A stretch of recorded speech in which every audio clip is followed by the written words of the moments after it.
The tall crystal towers of planet Ethros shook like glass in an earthquake.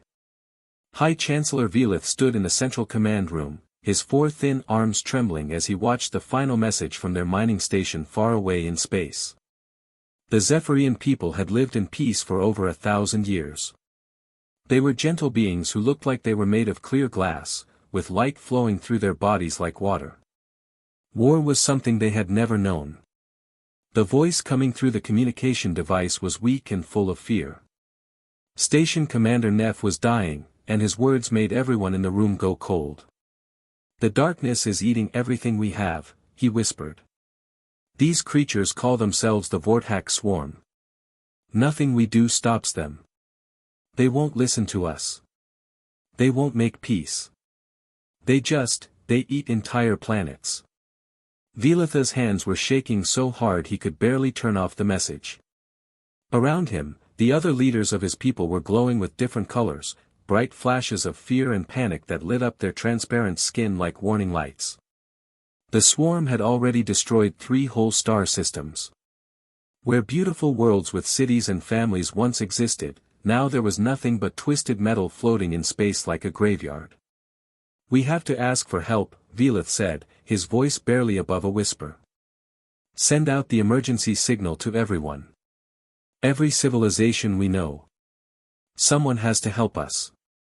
The distress call shot out across the galaxy faster than light, reaching hundreds of different alien species. The message was simple but desperate: "We are under attack by something we cannot fight. Please help us before we all die." The crystalline hegemony received the message first. These were beings made of living rock and crystal who had built beautiful cities that looked like giant gemstones. But they had no weapons, no armies, no way to fight. Their leader sent back a message full of sadness: "We wish we could help, but we have never built tools for war." The mechanical collectives got the message next. They were robot-like beings who had created a perfect society of machines and computers. But their programming was designed for building and creating, not destroying. Their response came slowly: "We are calculating solutions, but our systems are not designed for combat scenarios." One by one, dozens of peaceful alien civilizations received the desperate call for help. The floating cities of Nimbus Prime said they were too far away.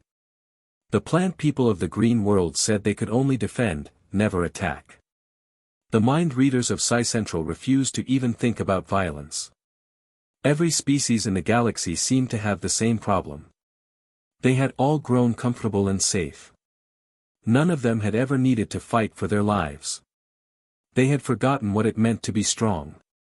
But the emergency signal kept traveling through space, reaching even the forgotten corners of the galaxy. At the very edge, in a small solar system that most aliens pretended didn't exist, the message finally found someone who understood exactly what to do. Earth's Luna Command Center sat on the moon, looking out at the blue marble of humanity's home planet. Admiral James Parker was a tough man with gray hair and scars on his hands from years of training for war. Unlike every other species in the galaxy, humans had never stopped fighting. They had been preparing for something like this their whole lives.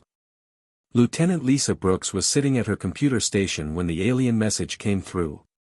She was young but sharp, and she knew important information when she saw it. "Admiral Parker," she called out, her voice cutting through the busy noise of the command center. "We're getting an emergency transmission from outside our solar system. It's not in any human language." Parker walked over quickly, his military boots clicking on the metal floor. He looked at the translated message on Brooks' screen, reading about the Vortex Swarm and the dying civilizations. His face didn't show surprise or fear. Instead, his jaw got tight and his eyes got hard. "Is this real?" he asked. "Not some kind of trick or test?" Brooks ran the message through every computer program they had for detecting lies or fake information. "It's completely authentic, sir. The signal is coming from multiple sources. Entire solar systems are really going dark. Something is out there destroying everything in its path." Parker stood up straight and looked out through the big windows at Earth spinning slowly below them. His home world was beautiful, but it was also violent. Humans had spent thousands of years fighting wars, surviving disasters, and learning how to be the strongest species they could be. While other aliens had grown soft and peaceful, humans had grown hard and ready. "Then it's time," Parker said quietly, but everyone in the command center could hear him. "It's time the galaxy learned what happens when you mess with creatures who grew up on a death world." He turned to Brooks and the rest of his team. "Send a message back to those aliens. Tell them help is coming. Then get me the President and the Defense Secretary. We're going to war." The moment Admiral Parker gave the order, Earth exploded into action like a kicked anthill.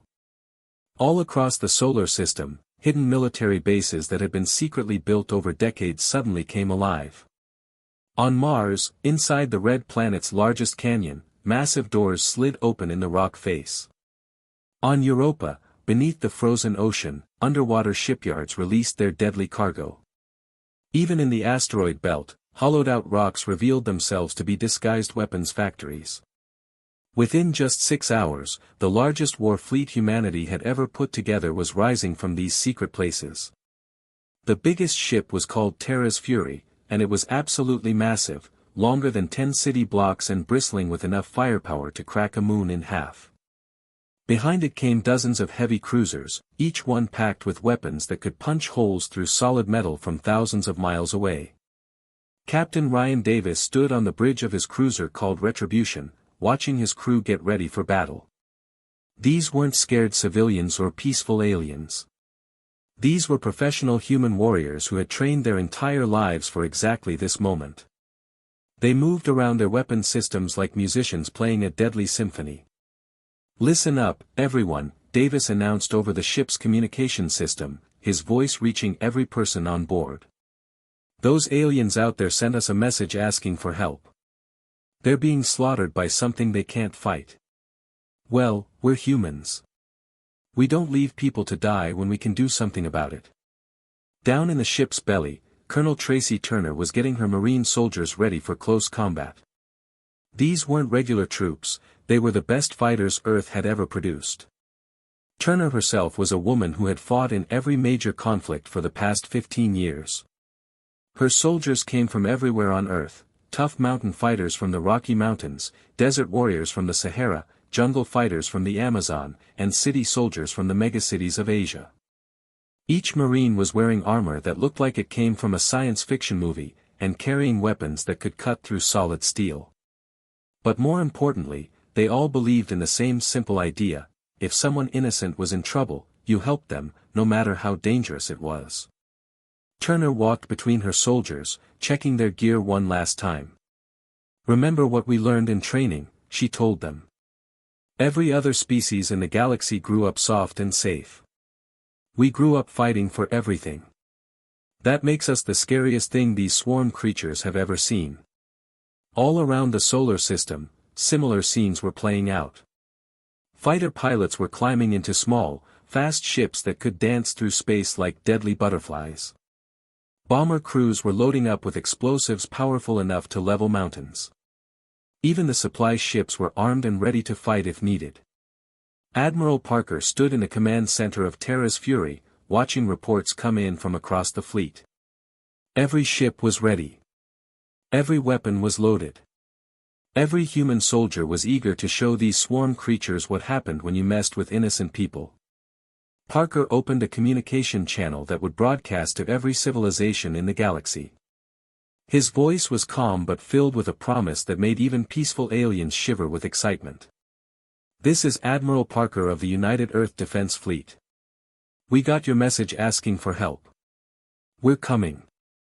Tell your people to hold on just a little longer. The cavalry is on its way." The human ships fired up their engines, not the slow, safe drives that other species used, but experimental technology that humans had stolen from crashed alien ships and then made better. Where other aliens were careful and cautious, humans were willing to take risks that could either save everyone or kill them all. What should have taken months of careful travel through space would take the human fleet only a few days. They were going to push their ships harder and faster than any sane species would dare. As the fleet prepared to jump into hyperspace, Parker took one last look at Earth through his ship's windows. The planet looked beautiful and blue, with white clouds swirling over the continents. But Parker knew the real story of that peaceful-looking world. For thousands of years, humans had fought wars, survived disasters, and learned to be the toughest creatures in the galaxy. Every mountain, every ocean, every continent had been a battleground that had made humanity stronger. Other species had grown up safe and comfortable. Humans had grown up fighting for every meal, every piece of land, every day of survival. That was why, when real monsters finally showed up in the galaxy, everyone turned to the one species that had never stopped being ready for war. The fleet jumped into hyperspace with a flash of light that could be seen from Earth. They were heading toward the most dangerous fight in galactic history. And they weren't planning to hold back. When the human fleet burst out of hyperspace, they found themselves staring at something that looked like it came from everyone's worst nightmare. The entire Kepler star system was on fire, but not with normal flames. These were sick, twisted fires that burned green and purple, eating through space itself like acid eating through metal. Pilot Commander Jake Rodriguez sat in his small fighter ship, looking out through his cockpit window at the horror in front of him. He had been flying combat missions for 12 years and thought he had seen everything war could throw at him. He was wrong. "Holy hell," Rodriguez whispered into his radio, his voice barely audible. "They're actually eating the planets." It wasn't a joke or an exaggeration. The Vorthack ships looked like someone had taken normal spaceships and mixed them with living nightmares. Parts of them were made of metal and technology, but other parts were clearly alive, pulsing with veins and covered in what looked like skin. These monster ships were literally chewing through entire worlds like cosmic termites, stripping away everything from the surface down to the rocky core. Where beautiful planets with cities and forests had once orbited the sun, now there were just bare rocks surrounded by clouds of debris. The Vorthack were consuming everything, the air, the water, the soil, even the metals deep underground. They weren't just conquering these worlds, they were digesting them. In the middle of all this destruction, one thing was still fighting to survive. The Zephyrian space station looked like a soap bubble floating in a hurricane.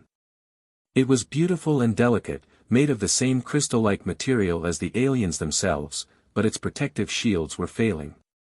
Every few seconds, the shields would flicker and spark as more Vorthack creatures slammed into them.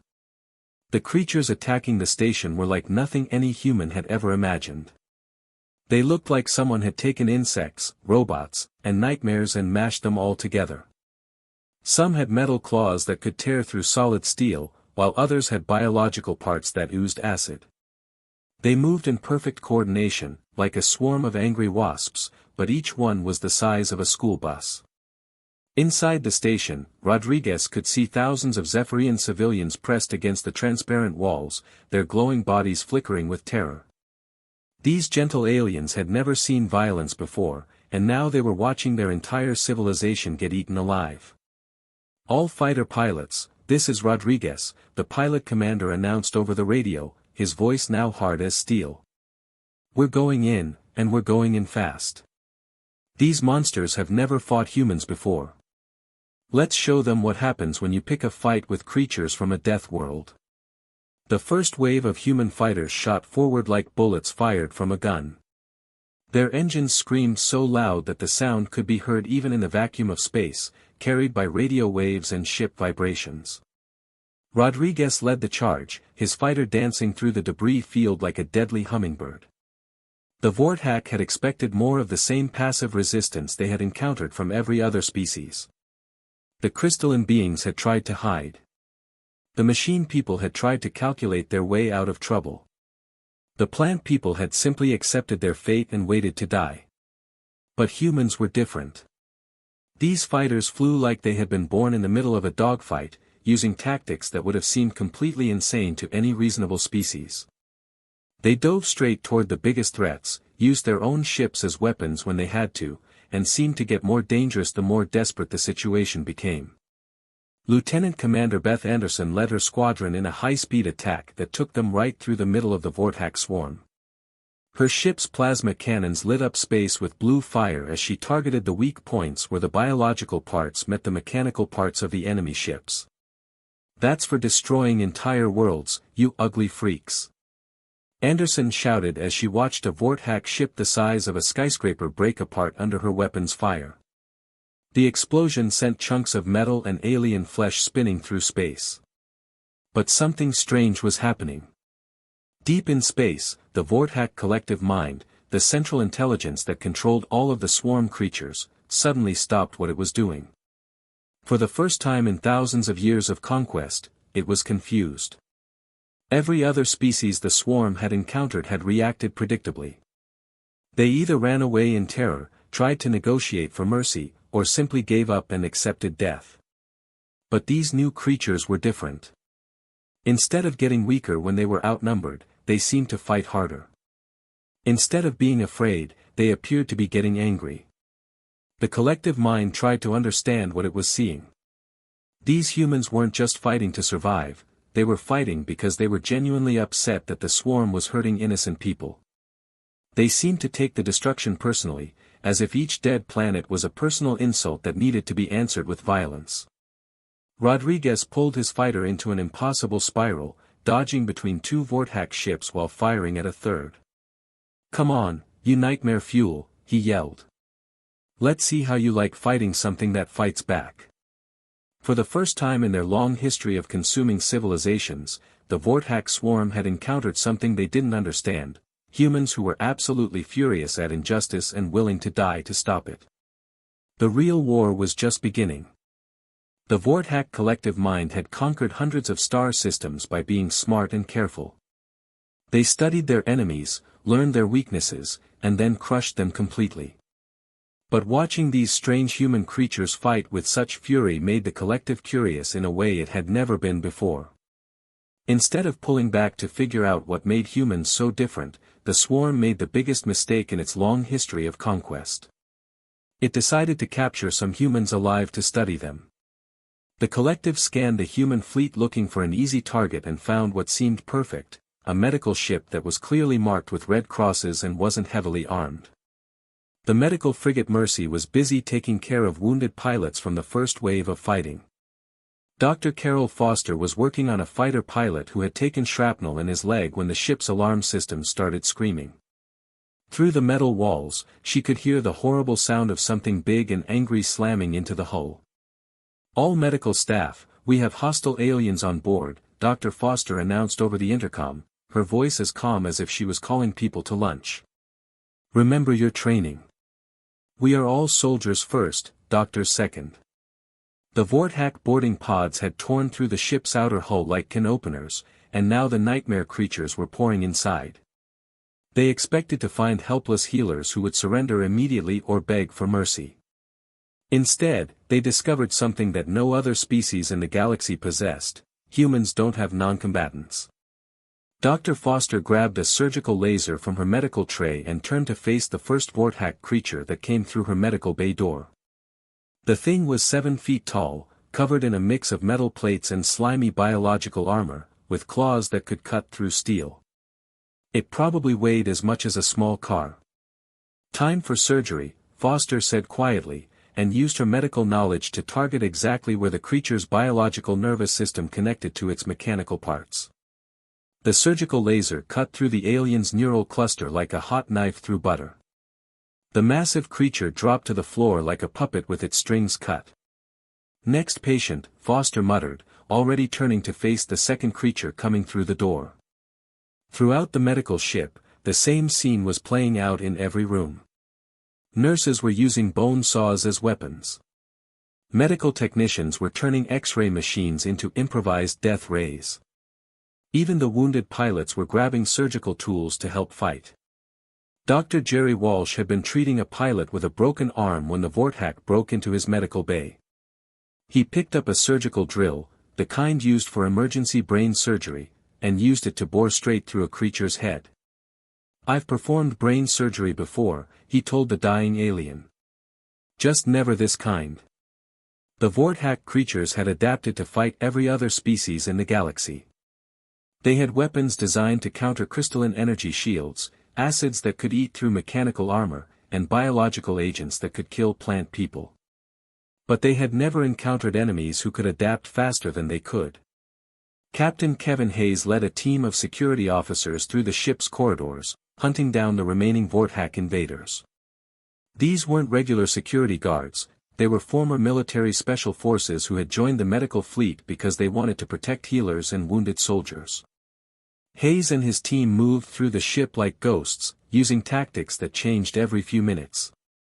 When the Vorthack adapted to their gunfire, the humans switched to explosives. When the aliens adapted to explosives, the humans started using the ship's own systems as weapons, venting atmosphere to freeze the creatures or using the artificial gravity generators to crush them. But the biggest shock to the Vorthack collective came when they tried to capture human minds. Every other species they had encountered had a group consciousness or at least minds that worked together in predictable ways. When the swarm tried to interface with human brains, they ran into something they had never seen before. Human willpower was individual, chaotic, and absolutely refused to give up. Every human mind they tried to control fought back with a fury that actually hurt the collective. It was like trying to swallow fire, the harder they tried, the more it burned them. Lieutenant Commander Jenny Price was one of the humans the Vorthack tried to control mentally. Instead of surrendering her thoughts, she used the mental connection to attack the collective mind itself. "You want to see inside a human brain," she snarled. "Here's what we think of bullies who hurt innocent people." The psychic feedback from Price's mind actually caused several Vorthack ships to lose control and crash into each other. The collective had never encountered a species whose thoughts could be used as weapons.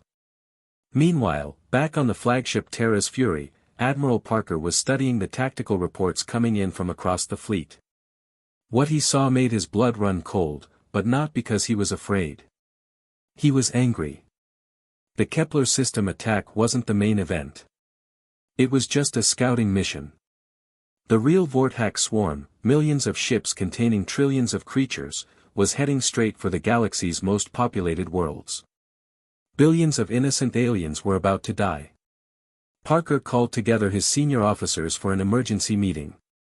The question was simple but terrible: should humanity retreat back to Earth to defend their own world, or should they push forward to protect alien species who had spent years treating humans like dangerous animals? Captain Davis spoke first. "These aliens never wanted us in their galaxy. They kept us quarantined like we were some kind of disease." Colonel Turner nodded. "Most of them are still afraid of us. They think we're too violent to be trusted." But then Dr. Foster's voice came through the communication system from the medical ship. "Admiral, I've got wounded Zephyrian civilians in my medical bay right now. They're just families, sir. Kids and parents who never hurt anyone." The room went quiet. Parker looked around at his officers, the best military minds humanity had ever produced. "All in favor of going home to protect Earth?" No hands went up.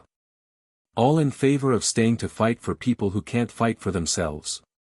Every hand in the room shot up immediately. Parker smiled grimly. "Then we fight. Send a message to all ships, we're not backing down." Humanity had made its choice. They would stand against the darkness, even for people who had never shown them kindness. Because that's what humans do. The beautiful crystal world of Ethros floated in space like a perfect diamond, its cities gleaming with soft light that could be seen from millions of miles away.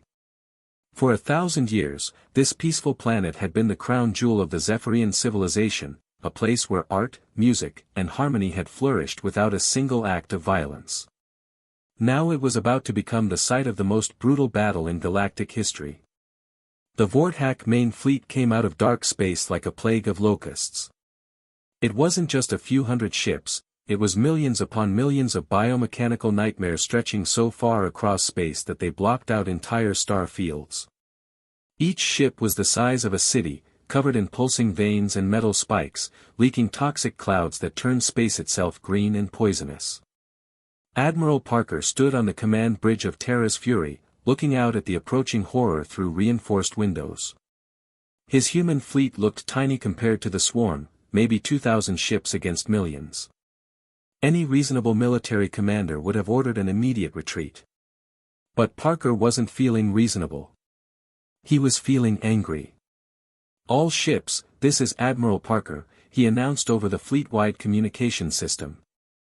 His voice was calm, but everyone who heard it could feel the steel underneath. "Today we show this galaxy what human beings are really made of. We fight for Earth, the planet that made us strong. We fight for our new alien friends who asked for our help. And we fight for everyone in this galaxy who can't fight for themselves."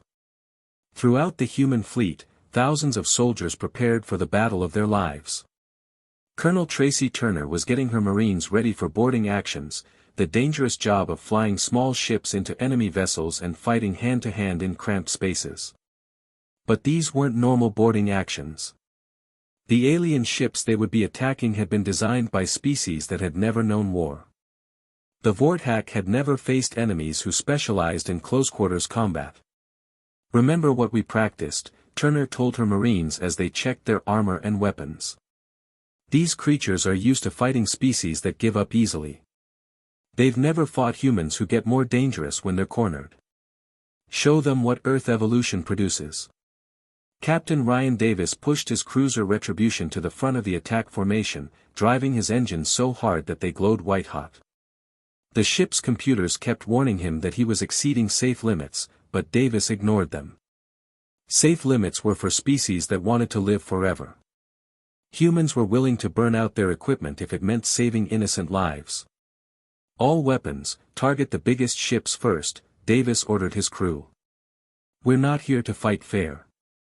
We're here to win." Commander Jake Rodriguez led his fighter squadrons in attack runs that would have been considered impossible by any sane pilot. Human reflexes, evolved from millions of years of hunting and surviving on a dangerous planet, allowed them to fly maneuvers that the Vorthak's mechanical minds couldn't predict or counter. Rodriguez's pilots dove through swarms of enemy fighters like hawks attacking a flock of pigeons. Lieutenant Commander Beth Anderson had studied the Vorthak attack patterns during the earlier battles and figured out their weakness. The creatures were perfectly coordinated, but that coordination depended on constant communication between the individual ships and their collective mind. Anderson led her squadron in surgical strikes against the communication nodes, turning the swarm's greatest strength into a fatal weakness. "Cut their communications," Anderson radioed to her pilots. "Make them fight as individuals instead of as a swarm, and they're just big ugly targets." Back on the medical frigate Mercy, Dr. Carol Foster was doing two jobs at once. She was treating wounded human soldiers as they were brought in from the fighting, but she was also working frantically in her laboratory to develop biological weapons specifically designed to kill Vorthak creatures. Using samples she had collected during the boarding action, Foster was creating toxins that would attack the connection points between the aliens' biological and mechanical parts. "If you're going to be part machine and part biology," Foster muttered as she worked, "then I'll make something that kills both parts at once." Captain Kevin Hayes led boarding parties onto Vorthak ships that were the size of entire cities. These ships had been designed to terrify peaceful species into surrendering without a fight. But Hayes and his soldiers moved through the dark corridors like ghosts, using explosives and close combat weapons to destroy the ships from the inside. For the first time in their existence, the Vorthak creatures felt something they had never experienced before: fear. The battle raged for 18 straight hours. Space around the beautiful planet Ethros became a graveyard of burning ships and floating debris. But slowly, impossibly, the human fleet began to win. Every time the Vorthak adapted to human tactics, the humans adapted faster. Every time the swarm tried a new strategy, the humans had already figured out a counter-strategy. The turning point came when Dr. Foster's biological weapons reached the front lines.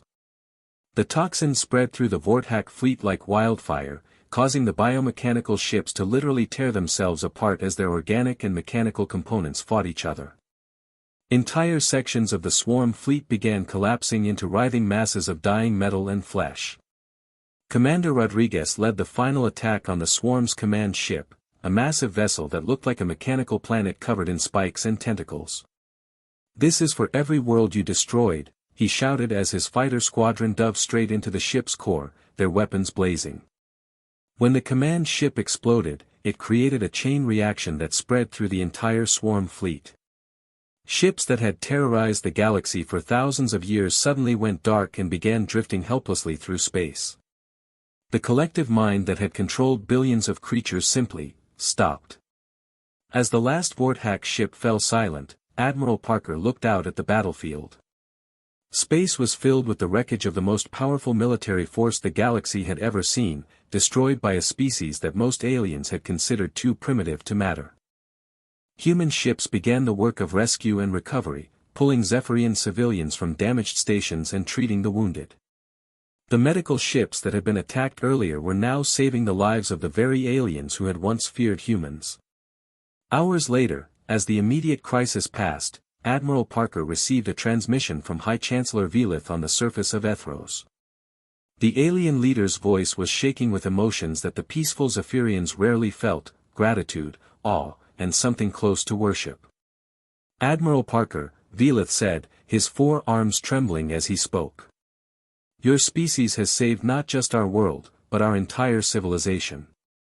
How can we ever repay such a debt? How can we ever thank you for what you have done?" Parker looked out at his battered but victorious fleet, then down at the crystal planet where millions of alien civilians were celebrating their survival. His ships were damaged, his people were exhausted, but they had accomplished something that would be remembered for thousands of years. "You don't need to repay us," Parker said quietly.